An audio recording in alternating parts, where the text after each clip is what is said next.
But the greatest Viking ship ever found was discovered on home soil in southern Norway, purposefully buried beneath the earth for one last voyage, carrying 2 women on their way to the realm of the dead.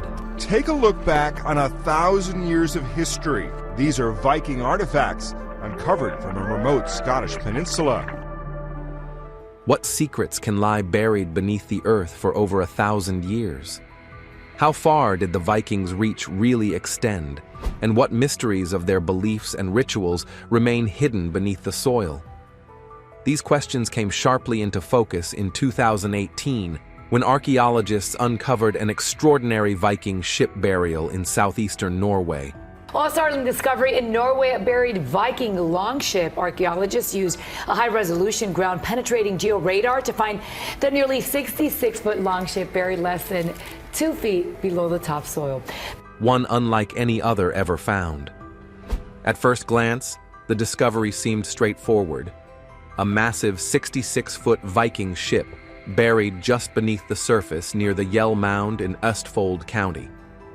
Ship burials were known to be grand Viking funerals, a final resting place for powerful leaders or warriors.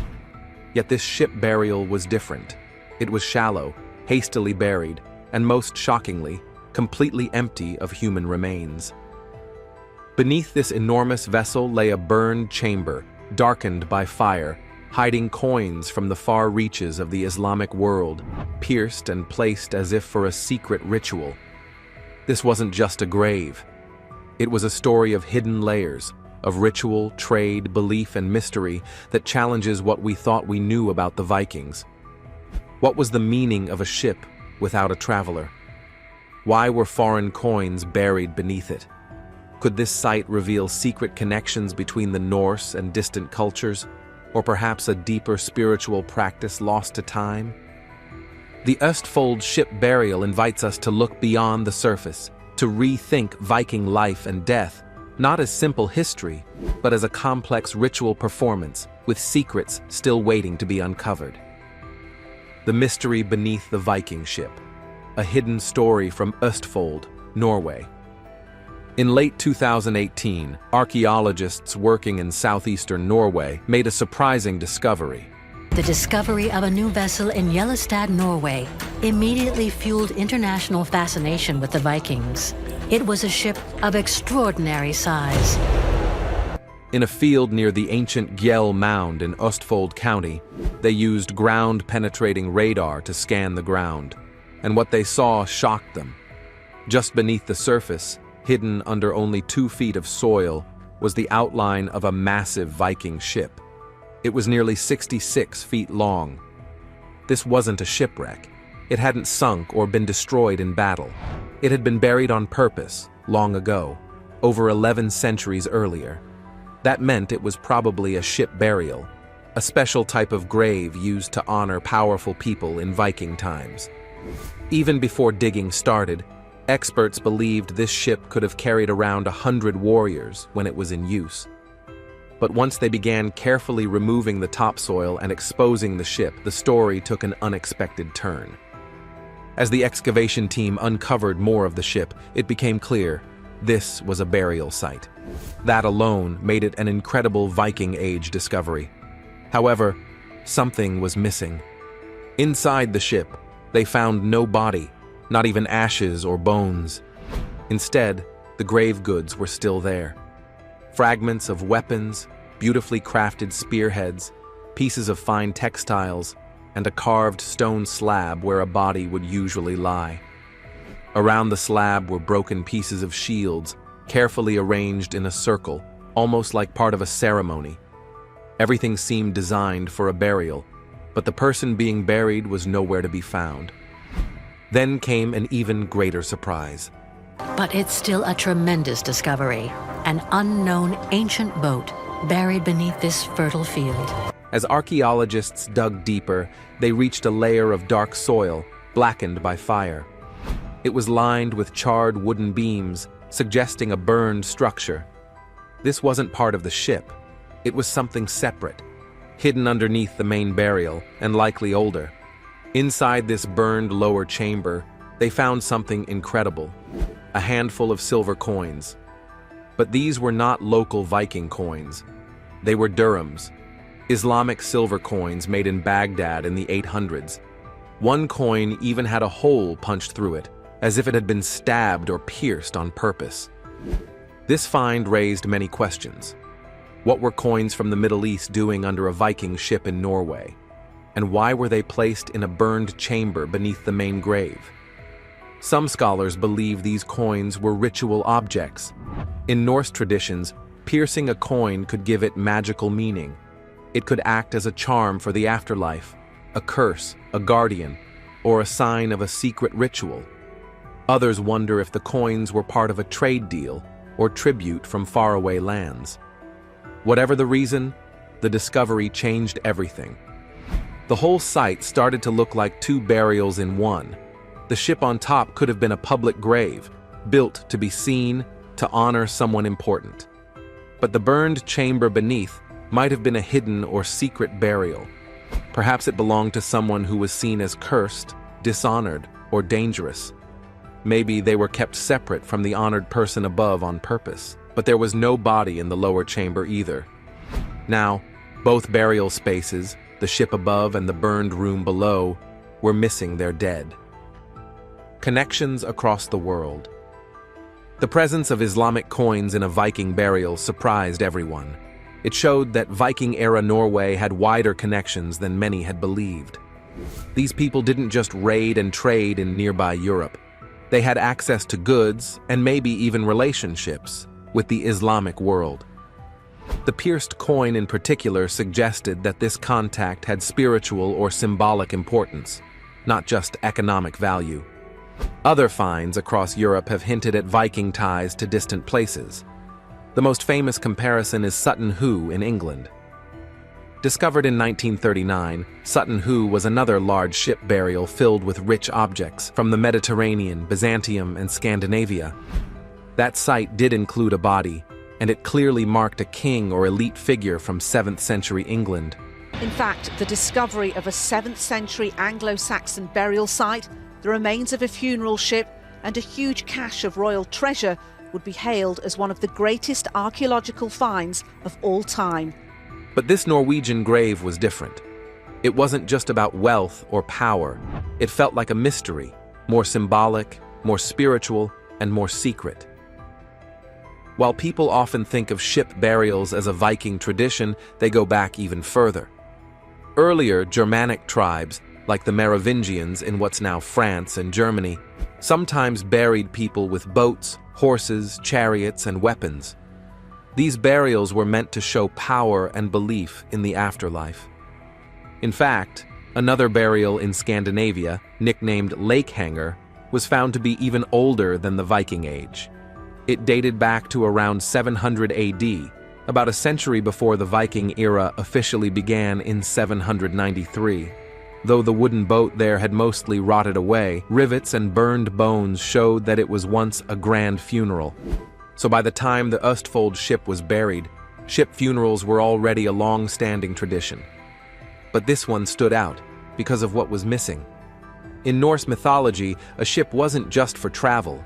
It was a spiritual vehicle meant to carry someone's soul to the afterlife. Whether to Valhalla, Folkvanger, or some other realm, the ship was the path to the world of the dead. So what does it mean when a ship is buried with no one inside? That question lies at the heart of the Østfold mystery. The ship was real. The rituals were real. The grave goods were real. But the person was missing. It may have been a symbolic act or a decoy. Maybe the body was taken later by grave robbers or ritual specialists. Maybe the burial happened in a rush, during war or plague, and not everything was finished. The way the ship was buried, shallow in the ground and quickly covered, does suggest a hurried process. That's not normal for Viking funerals, which were usually carefully planned and lasted for days. This one could have happened during a time of crisis. Some archaeologists now believe the burial was more than just a funeral. It may have been a performance, a ritual meant for others to see and interpret. The circle of shields, the carved slab, the pierced coin, all hint at complex ceremonies, perhaps even magical acts. Some think the grave was a trick, meant to confuse enemies. Others say it might be a spiritual trap, set to protect the soul of the buried, or to keep something dangerous sealed away. There are signs the grave was disturbed in the past. Someone may have entered the site, stolen the body, or removed it for ritual reasons. Maybe the lower chamber was always meant to be secret, while the upper ship was built quickly to complete a ceremonial obligation. After the first phase of excavation, the site was sealed off again, supposedly to protect it from bad weather and looters. But that sudden closure led to new speculation. Was the full truth being hidden? Did the discovery challenge what we thought we knew about Viking culture? What we do know is this: the Østfold ship burial has already changed our understanding of the Viking world. It shows us that these people were not just raiders or farmers. They were part of a web of global connections. They performed elaborate rituals. They believed in powerful symbols. And sometimes, they buried their dead in ways that leave behind more questions than answers. What lies beneath? There are still many untouched burial mounds near the Østfold site. If one mound could hide a 2-level grave, a burned chamber, and Islamic coins, what else could be waiting underground?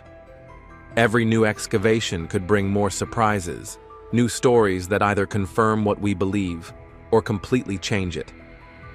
The Østfold ship shows us that Viking burials weren't always simple.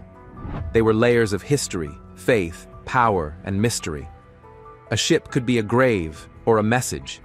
It could be a decoy, a curse, a vessel for the soul, or a riddle left for the future. In the end, this ship may not just tell us about death, but about belief, fear, secrets, and the desire to be remembered. And just maybe, the biggest secrets are still buried deeper, waiting to be found. Unearthing the forgotten vessel. A field in southeastern Norway revealed an extraordinary secret in late 2018. Near the ancient Gjell Mound in Østfold County, archaeologists using ground-penetrating radar discovered the unmistakable outline of a massive Viking ship buried just beneath the surface, apparently untouched for over 11 centuries. This ship, nearly 66 feet long and buried under only 2 feet of soil, was clearly not a wreck. It was a deliberate burial, a monument to a powerful individual. Even before excavation began, experts speculated it could have held around 100 men. Yet it turned out to be far more than anyone expected. As the excavation began and the layer above the ship was carefully removed, it became evident that this was a burial grave. By itself, it would have been an incredible Viking Age discovery. But beneath the vessel lay something utterly shocking: a hidden burned chamber that altered the story completely. When researchers dug further, they encountered soil darkened by fire and lined with charred timber. That layer concealed a secret area beneath the main burial, one that hinted at an entirely separate ritual or burial that predated or accompanied the official interment. Within the lower chamber lay coins, foreign to Viking Norway. Islamic silver dirhams minted in 9th century Baghdad were discovered, one pierced through its center as though deliberately struck. This raised questions about long-distance trade, hidden rituals, or symbolic offerings. The pierced coin in particular seemed charged with meaning, perhaps as a curse, a guardian, or a ritual object drawn from Norse tradition of marking coins for the afterlife. The presence of foreign coins miles from their origin, beneath a Viking ship burial, reconfigured what scholars understood about Viking-era connections. It hinted at secret diplomacy or underground networks linking the Norse with the Islamic world, a level of contact never before so concretely evidenced. The burned secret chamber, the absence of a body, and the Islamic coins combined to suggest the possibility of a double burial, one public and one secret, one honored and one hidden. The lower chamber might have held someone considered cursed, dishonored, or taboo, separated deliberately and ritually from the more visible burial above. Ancient ships and their symbolic journeys. Sutton Hoo, the famous East Anglian ship burial from 1939, offered a well-known parallel.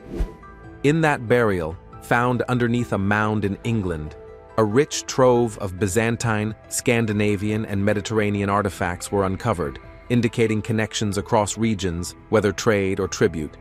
Yet Sutton Hoo contained a body. The Norwegian ship burial did not. Sutton Hoo's artifacts pointed to elite status in early 7th century England. The Norwegian site, by contrast, pointed to an entirely new set of mysteries.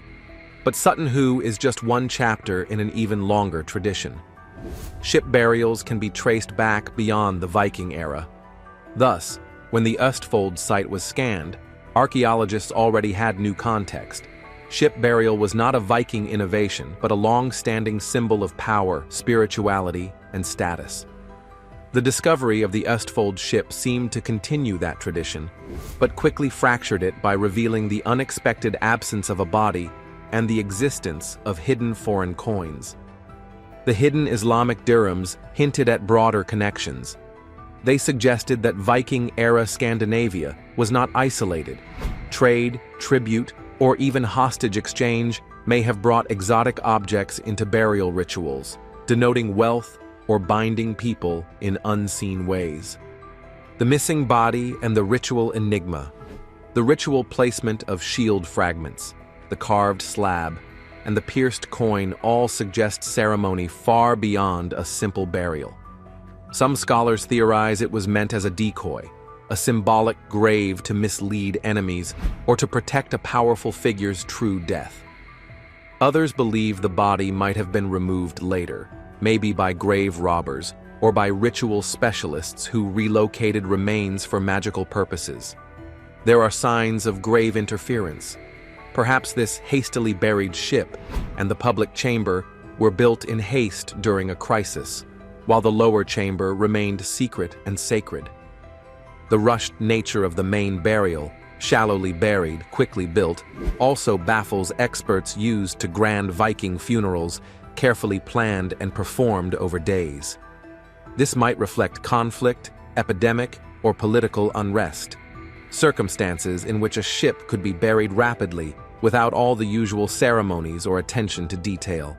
Across 9 realms in Norse cosmology, Midgard, Asgard, Hel, Jotunheim, and more, a ship was not merely a pragmatic vehicle, but a cosmic vessel. It symbolized a soul's journey to Valhalla, or Folkvanger, guided by gods along paths like the Rainbow Bridge Bifrost. To bury someone in a ship was to give them a spiritual vehicle for cosmos crossing. But what if the grave was empty? Then that vessel becomes a paradox, a vehicle without a traveler. That paradox underscores the mystery.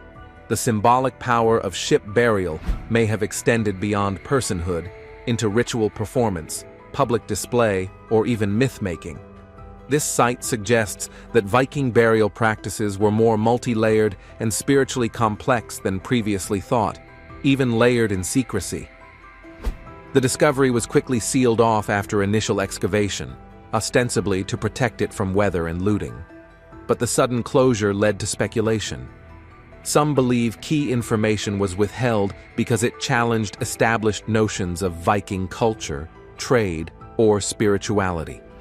Others argue it was simply conservation. Yet the secrecy itself amplified the mysteries. Legacy and the future of Viking archaeology. Norway still holds countless unexcavated mounds within miles of the Østfold site. If one such mound could hide secrets like a burned lower chamber and Islamic dirhams, what else might be concealed beneath? Each new excavation has the potential to confirm traditional theories, or dismantle them entirely. The Østfold ship burial altered our understanding of Viking-era rituals, connections, and symbolism. Rather than a straightforward burial of a chieftain or warrior, this may have been a two-tiered ritual, a public grave and a hidden one, a real or symbolic vessel without a body, laden not just with weapons, but with global trade, an unsolved puzzle at the heart of Viking archaeology. The lower chamber changed everything. It showed that beneath even the most monumental Viking ship grave, The greatest Viking ship ever found was discovered on home soil in southern Norway. lay deeper layers, literally and symbolically, that held unknown meanings.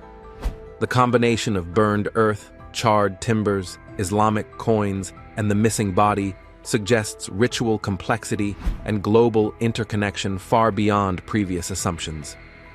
This discovery emphasizes that Viking burials were not mere funerals, but performances of cosmic beliefs, political power, and spiritual journeys.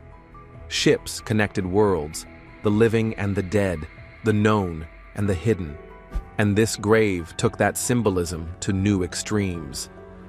As excavation continues, there may yet be signs of more secret layers, rituals, or artifacts undisclosed. Historians and archaeologists will revisit assumptions about Vikings' global reach, ritual traditions, and burial practices. This remarkable site challenges the simplicity of old narratives. It asks whether Viking ship burial was not only a preparation for the afterlife, but also a statement, a riddle, a protective illusion, or even a spiritual trap. The burned chamber and pierced coins may have served as boundaries, not for mortals, but for souls, enemies, or curses. The Østfold burial reminds us that history is not linear. It is layered, in soil, in ritual, in myth. One ship, viciously silent yet telling, redefines an entire culture's self-image. Told through radar scans and burned layers, the story may rewrite how we see the Viking Age, not as a monolith of raiders, but as a spiritual world of coded rites, theatrical burials, and hidden connections spanning continents. As new technologies and interest in hidden history grow, we may be closer than ever to unearthing more mysteries. Each untouched mound near Østfold could hold surprises, new versions of ship burials that challenge or expand our current narrative. What might still be waiting beneath the soil? In some cases, the greatest revelations may not come from what's on the surface, but from what's buried deeper, especially when it turns history upside down. The Østfold ship burial does more than rewrite a chapter of Viking history. It opens a new book full of questions about power, faith, and global connections in the Viking Age. What began as the discovery of a grand ship quickly transformed into a puzzle. A burial with no body, a hidden burned chamber, and mysterious Islamic coins placed far from their origins. Each detail challenges old assumptions about the Vikings as mere raiders or traders. This remarkable find shows us that Viking burials were not just funerals, but elaborate ceremonies layered with meaning, sometimes hidden even from those who built them. The ship, a symbol of cosmic journey and passage to the afterlife, becomes paradoxical when empty. Could this empty ship represent a ritual illusion, a decoy, or a spiritual trap? Was the hidden chamber a secret burial for someone separated by taboo, or a sacred space guarding powerful magic?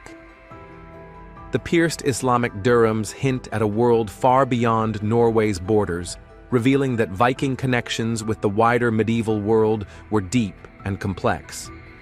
These coins were not simply currency, but ritual objects with symbolic power, woven into Viking beliefs about death and the afterlife. Most importantly, the Østfold site reminds us that history is not a single story, but many layers, buried in soil, memory, and myth. Beneath each mound may lie secrets that He had been tucked between a lamppost and a newspaper stand, trying to shield himself from the cold with his worn jacket.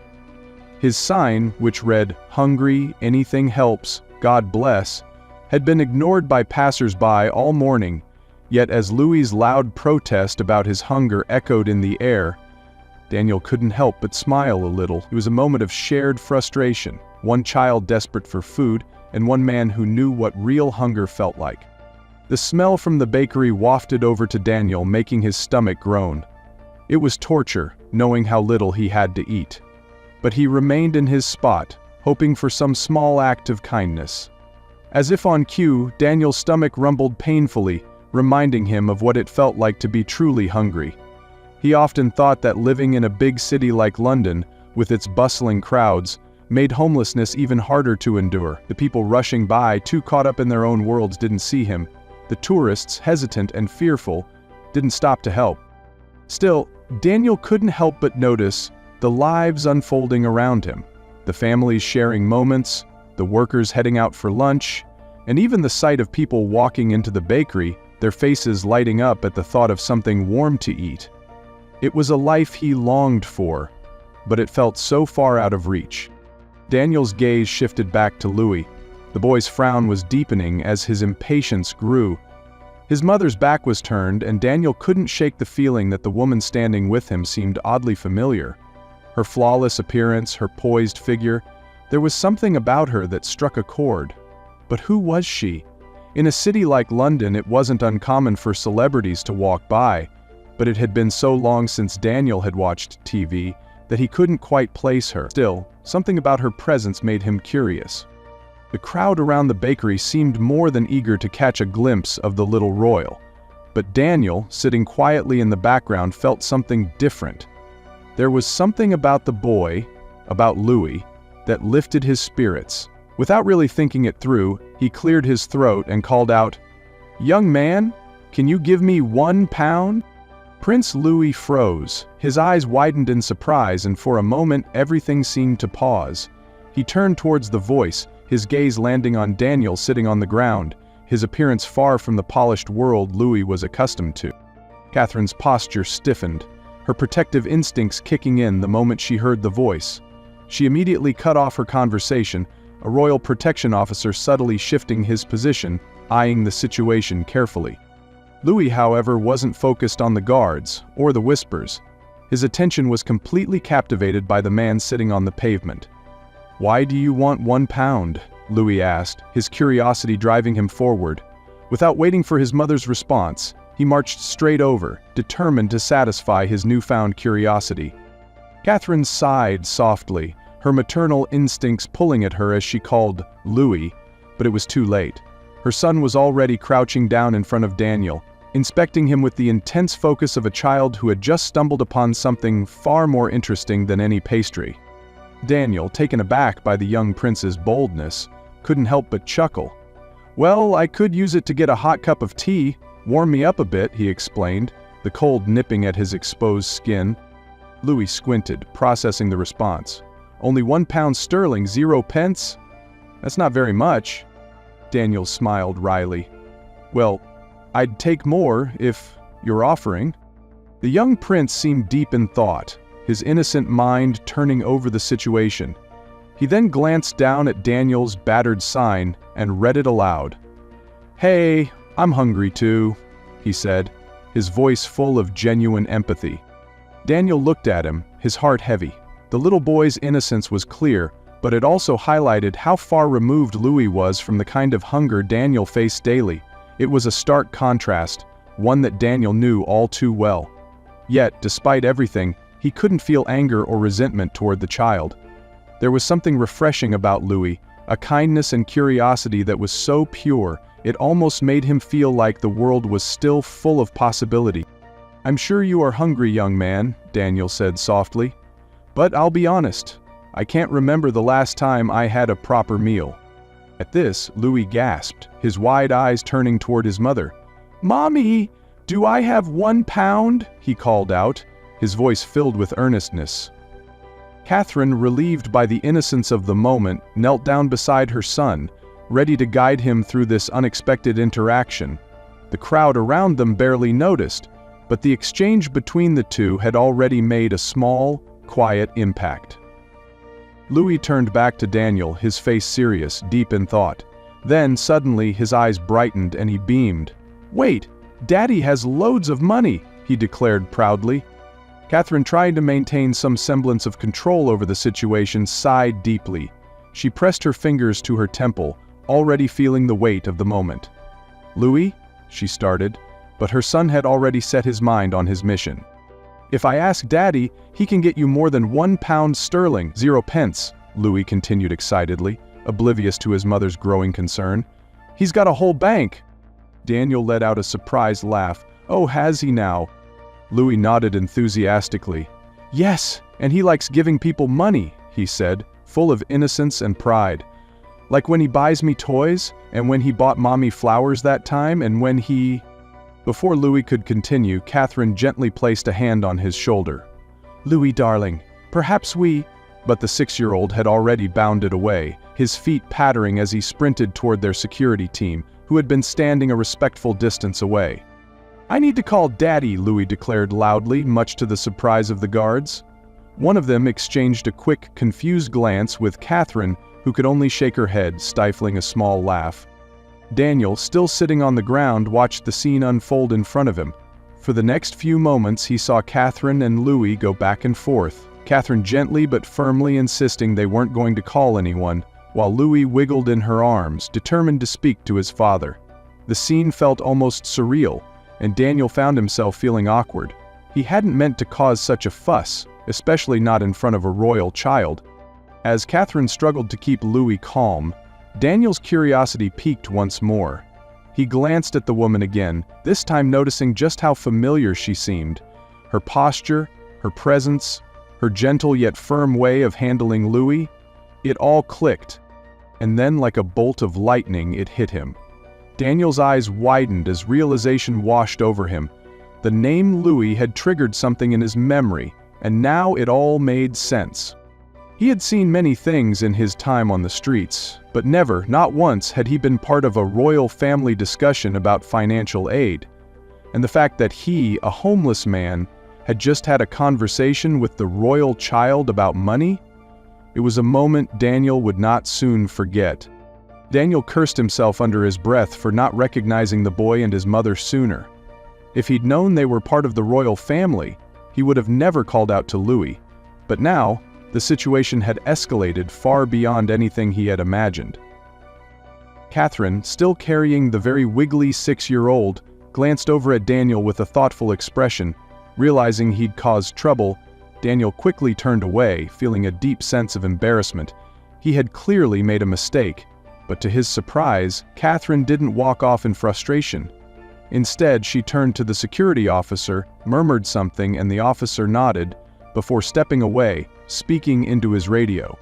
Louis, sensing a change in the air, stopped squirming and looked up at his mother.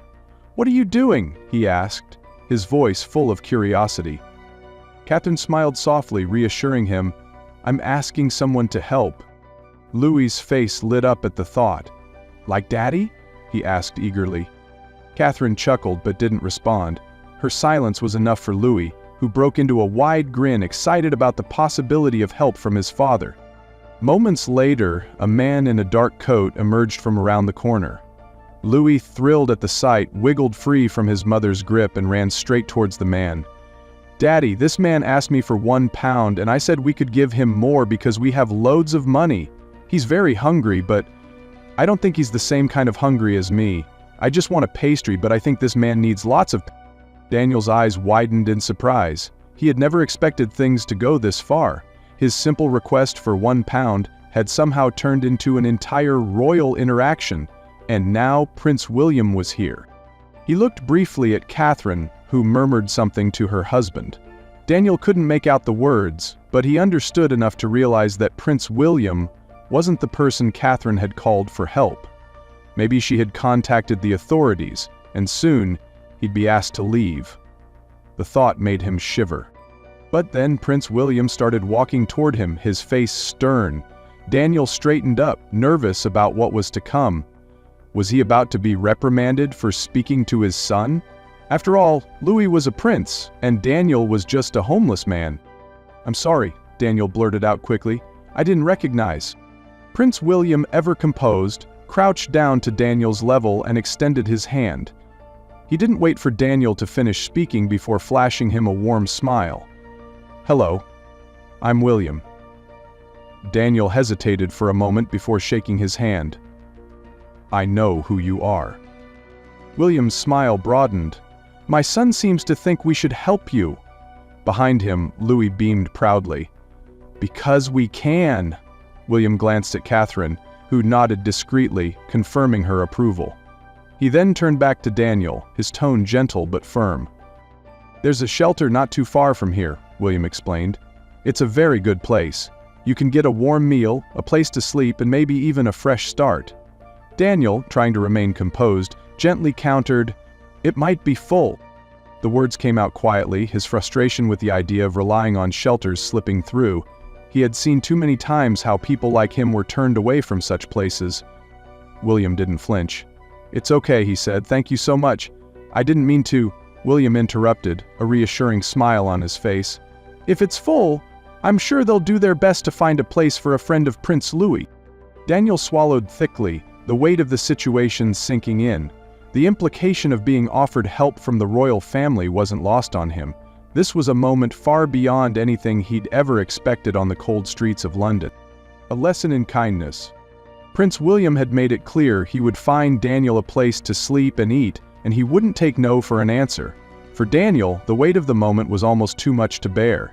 He stood there, processing the kindness being offered to him, and as the tears began to prickle at the corners of his eyes, he realized how much this simple act of compassion meant. He had spent so long being invisible to the world, ignored by people passing by, that it was strange to feel truly seen, and the fact that it came from the royal family only added to the surreal nature of the experience. His voice cracked as he whispered, "That would be amazing!" His words were soft, almost as if he couldn't believe that someone, let alone Prince William and his family, would extend such a gesture to someone like him, a man who had spent countless days alone and struggling on the streets of London. Louis, with his usual enthusiasm and pride, clapped his hands together, thrilled by the unfolding events. "See, I told you Daddy could help," he exclaimed, his small voice filled with excitement. He was beaming with pride, not just because he had gotten the attention of the royal family, but because he had actually helped someone in need. It was an accomplishment no matter how young he was. William chuckled, his hand affectionately ruffling Louis's hair. "Yes, Louis, you did," he said, his voice warm with both pride and affection. It was clear that Prince William admired his son's compassionate nature, a quality he would cherish as Louis grew older. As the royal team arranged a car to take Daniel to a safe place, Daniel felt something stir within him that he hadn't felt in a long time: hope. It had been years since he had allowed himself to even think about hope. The cold, harsh reality of living on the streets had worn him down, teaching him that people like him were often ignored or dismissed.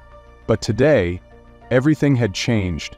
He was being treated like a person again, like someone who mattered, and that treatment was coming from a source he never expected. Daniel had spent so much of his life feeling invisible, existing in the margins of society, and today, for the first time in ages, he felt seen. And that wasn't just by any random person, it was by Prince William, Princess Catherine, and their son, Prince Louis.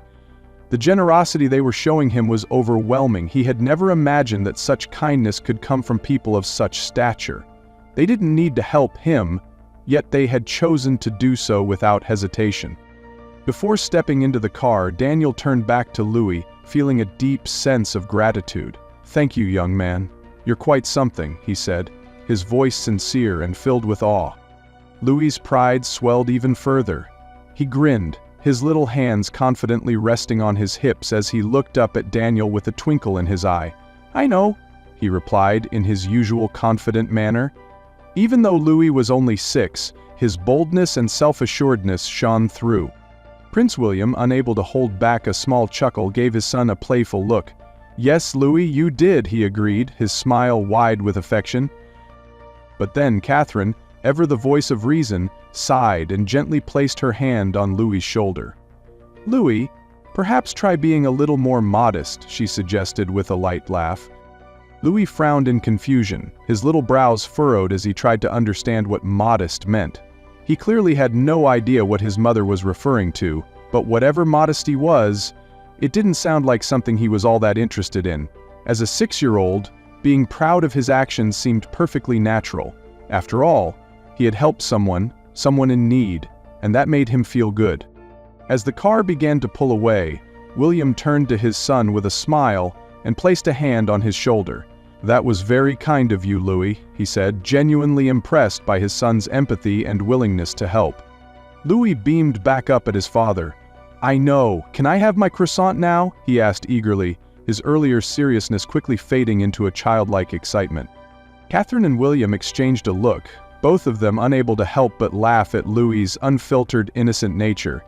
Their little boy had just helped a homeless man in a profound way, and yet all he could think about was getting his pastry. It was a beautiful reminder of the simplicity of childhood, the way young children can live in the moment, experiencing joy in the simplest of things. Finally, they entered the bakery. Louis's mission accomplished. He had managed to make a real difference today, and though he didn't fully grasp the depth of his actions, he would one day understand. One day, when he was older, Louis would realize how much his innocent kindness had meant to Daniel, a man who had felt invisible to the world for so long. In a world that often seems too busy to notice, Louis had shown that even the smallest gestures could have an enormous impact.